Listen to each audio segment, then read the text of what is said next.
live rent-free because I took 18 years of their lives, and it's not like they were demanding the money back for that time. Then threatened to stop helping with the utilities altogether. I was so at my wit's end that I ended up calling my grandparents to explain the situation to them. They were very unhappy, and spoke with my parents.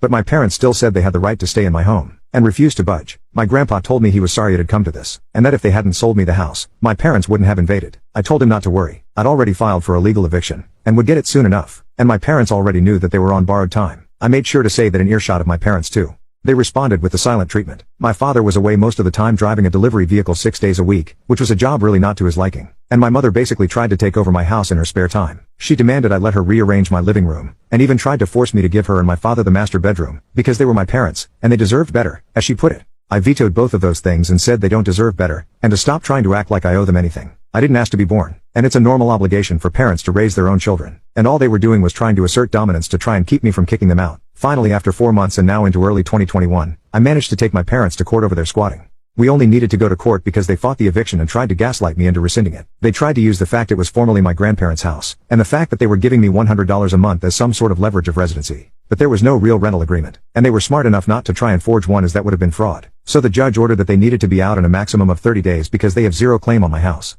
After court they confronted me and said they were disappointed in me for kicking out my own flesh and blood. I couldn't help but laugh and call them hypocrites because that's exactly what they did to me without a care in the world for my well-being. They had no love